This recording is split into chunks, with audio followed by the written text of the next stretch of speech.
اعوذ باللہ من الشیطان الرجیم بسم اللہ الرحمن الرحیم۔ سامعین حضرات، کل سماعت کیے تھے رکوع نمبر 59، آج انشاءاللہ سماعت کریں گے رکوع نمبر 60۔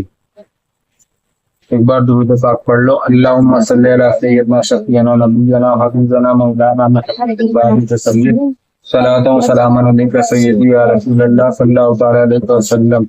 بسم اللہ الرحمن الرحیم، اللہ کے نام سے شروع جو نہایت مہربان رحمت والا۔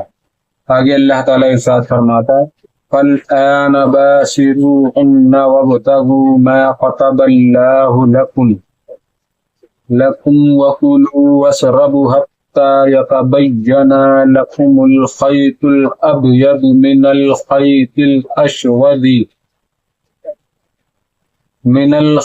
الْأَسْوَدِ من الفجر ثم أتموا الصيام إلى الليل۔ تو اب ان سے صحبت کرو اور طلب کرو جو اللہ نے تمہارے نصیب میں لکھا ہو، اور کھاؤ پیو یہاں تک کہ تمہارے لیے ظاہر ہو جائے سفیدی کا ڈورا سیاہی کے ڈورے سے اوپٹ کر، پھر رات آنے تک روزے پورے کرو۔ آگے اللہ تعالیٰ ارشاد فرماتا ہے وَلَا تُبَاشِرُوهُنَّ وَأَنْتُمْ عَاكِفُونَ فِي الْمَسَاجِدِ تِلْكَ حُدُودُ اللَّهِ فَلَا تَقْرَبُوهَا كَذَلِكَ يُبَيِّنُ اللَّهُ آيَاتِهِ لِلنَّاسِ لَعَلَّهُمْ يَتَّقُونَ۔ اور عورتوں کو ہاتھ نہ لگاؤ جب تم مسجدوں میں اعتکاف سے ہو، یہ اللہ کی حدیں ہیں، ان کے پاس نہ جاؤ۔ اللہ یوں ہی بیان کرتا ہے لوگوں سے اپنی آیتیں کی کہیں انہیں پرہیزگاری ملے۔ آگے اللہ تعالیٰ ارشاد فرماتا ہے وَلَا تَأْكُلُوا أَمْوَالَكُمْ بَيْنَكُمْ بِالْبَاطِلِ وَتُدْلُوا بِهَا إِلَى الْحُكَّامِ لِتَأْكُلُوا فَرِيقًا مِّنْ أَمْوَالِ النَّاسِ بِالْإِثْمِ وَأَنْتُمْ تَعْلَمُونَ۔ اور آپس میں ایک دوسرے کا مال ناحق نہ کھاؤ، اور نہ حاکموں کے پاس ان کا مقدمہ اس لیے پہنچاؤ کہ لوگوں کا کچھ مال ناجائز طور پر کھا لو۔ جان بوجھ کر تم سے نئے چاند کو پوچھتے ہیں۔ شان نزول، اس میں ہدایت ہے کہ مباشرت نسل و اولاد حاصل کرنے کی نیت سے ہونی چاہیے، جس سے مسلمان بڑھیں اور دین قوی ہو۔ مفسرین کا ایک قول یہ بھی ہے کہ معنی یہ ہے کہ مباشرت موافق حکم شرع ہو، جس محل میں جس طریقے سے مباح فرمائی اس سے تجاوز نہ ہو۔ تفسیر احمدی، ایک قول یہ بھی ہے کہ جو اللہ نے لکھا اس کو طلب کرنے کے معنی ہے رمضان کی راتوں میں کثرت عبادت اور بیدار رہ کر شب قدر کی جستجو کرنا۔ رمضان شریف میں جتنے ہی ایک آیت پڑھو گے تو ایک آیت کے بدلے 70 آیت کا ثواب ملے گا۔ اس لیے زیادہ سے زیادہ اللہ تعالیٰ کی عبادت کرنا چاہیے اور رات کو جگنا چاہیے اور عبادت میں مشغول رہنا چاہیے، کیونکہ اس میں ایک کا 70 ثواب ملتا ہے۔ ایسے بھی تہجد وہجد انسان کو پڑھنا ہی چاہیے رات میں، کیونکہ اللہ رات کی نماز پڑھنے والے کو بہت پسند فرماتا ہے۔ جو رات کو تہجد کی نماز پڑھتے، نیند پوری ہونے کے بعد جب آپ ایک بار سو جاؤ پھر آنکھ کھلے پھر تہجد کی نماز ہوگی، اسے ڈائریکٹ جاگتے رہو گے تو وہ تہجد میں نہیں ہوئی۔ یہ آیت سرم بن قیس کے حق میں نازل ہوئی۔ آپ محنتی آدمی، ایک دن بحالت روزے دن بھر اپنی زمین میں کام کر کے شام کو گھر آئے، بیوی سے کھانا مانگا، وہ پکانے میں مصروف ہوئی، یہ تھکے تھے، آنکھ لگ گئی۔ جب کھانا تیار کر کے انہیں بیدار کیا، انہوں نے کھانے سے انکار کر دیا، کیونکہ اس زمانے میں سو جانے کے بعد روزے دار پر کھانا پینا ممنوع ہو جاتا تھا۔ پہلے اگر وہ سو گئے تو پھر ان کے اوپر کھانا پینا ممنوع ہو گیا، پھر نہیں کھا سکتی تھی اس ٹائم۔ اور اسی حالت میں دوسرا روزہ رکھ لیا، ضعیف انتہا کو پہنچ گیا تھا، دوپہر کو غشی آ گئی، ان کے حق میں یہ آیت نازل ہے، مطلب دوپہر میں ایک دم حالت ان کی خراب ہو گئی، بے ہوش ہو گئی، نازل ہوئی، اور رمضان کی راتوں میں ان کے سبب سے کھانا پینا مباح فرمایا گیا۔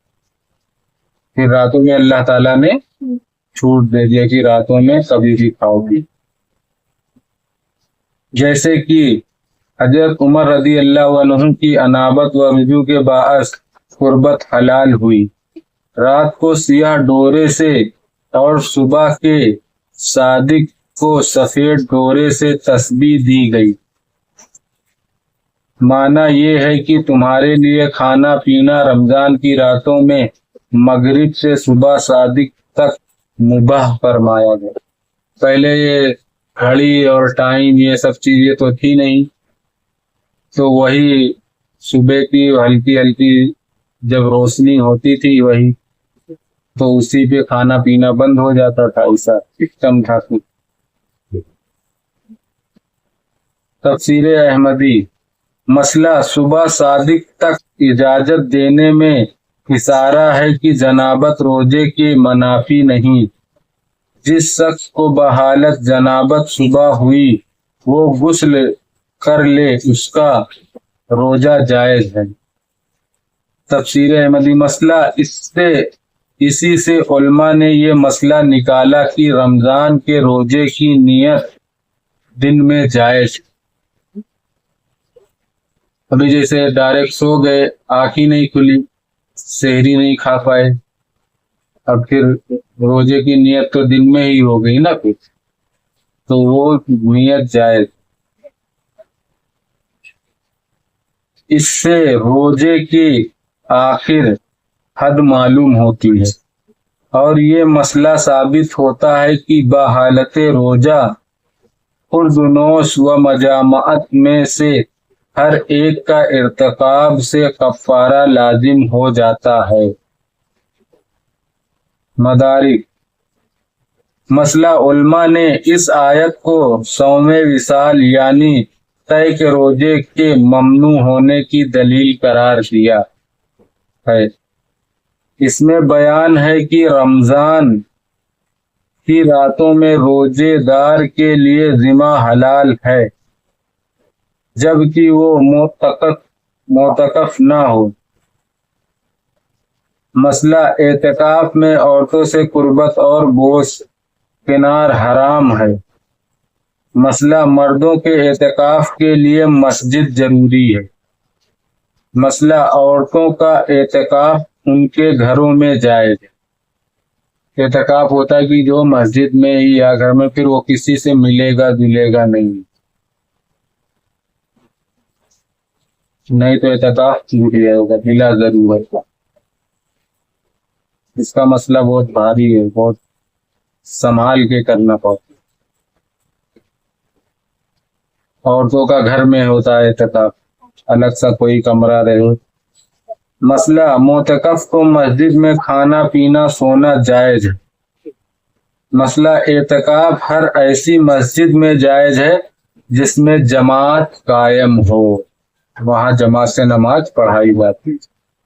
مسئلہ اعتکاف میں روزہ شرط ہے، چاہے جب بھی اعتکاف کرو گے، جیسے نفلی اعتکاف کرو گے یا کو تو اس میں روزہ شرط ہے، روزہ ہوئے رہنا ہی چاہیے، بغیر روزے کا اعتکاف نہیں، کیونکہ اس میں روزہ شرط تھی۔ ہاں، ہر دن جتنا اعتکاف رہے گا اتنا روزہ رہے گا۔ اس آیت میں باطل طور پر کسی کا مال کھانا حرام فرمایا گیا، خواہ لوٹ کر یا چھین کر یا چوری سے یا جوئے سے یا حرام تماشوں یا حرام کاموں یا حرام چیزوں کے بدلے یا رشوت یا جھوٹی گواہی یا چغل خوری سے، یہ سب ممنوع و حرام ہے۔ یہ سب چیزیں جو بتائی اعتکاف میں حرام ہے، یہ ویسے بھی حرام ہے، اس میں تو اور زیادہ سخت مسئلہ ہو جائے گا۔ یہ ایسے بھی عام دنوں میں بھی حرام ہی ہے، کسی کو کچھ بھی دینا، مگر اعتکاف میں تو یہ بہت زیادہ سخت حرام ہو جائے، ممنوع حرام ہے۔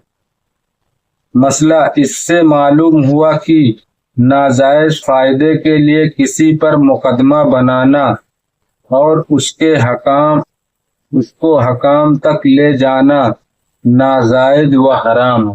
بھی کسی کے اوپر کوئی جھوٹی تہمت لگا کے اور لے کے گئے پولیس کے پاس ہی، اس نے میرا یہ کیا ہے وہ کیا، جو کہ اس نے کچھ نہیں کیا ہے، تو یہ ناجائز و حرام ہے۔ اب اسے مثالی گھر میں بھی، جیسے کہ تم بیٹھے اب تمہیں قاسم کو مار کھلانا ہے، تو تم کچھ بھی آ کے مجھ سے یہاں بتانے لگو کہ قاسم نے ایسا کیا ہے ویسا کیا ہے، اگر قاسم نے کچھ بھی نہیں کیا ہے، یا قاسم تمہارے کو بتانے لگے، تو یہ سب چیزیں سخت حرام ہیں۔ اسی طرح اپنے فائدے کی غرض سے دوسرے کو ضرر پہنچانے کے لیے حکام پر اثر ڈالنا، رشوتیں دینا حرام۔ جو حکام رس لوگ ہیں وہ اس آیت کے حکم کو پیش نظر رکھیں۔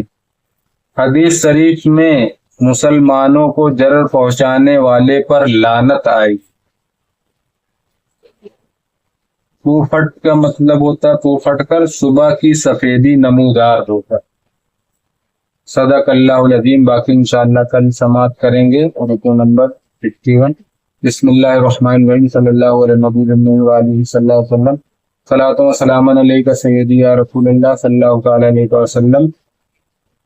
یا اللہ یا رحمان یا رحیم یا مالک کی جو ہمیں قرآن پاک سے تلاوت اس کا پڑھنا سننا قبول عطا فرما۔ یا اللہ اس کو پڑھنے میں کسی کی غلطی گستاخی بے ادبی اپنے رحم و کرم سے معاف عطا فرما، اور ہم سب کو صحیح پڑھنے کی توفیق عطا فرما۔ یا اللہ ہم سب تیری بارگاہ میں توبہ کرتے ہیں۔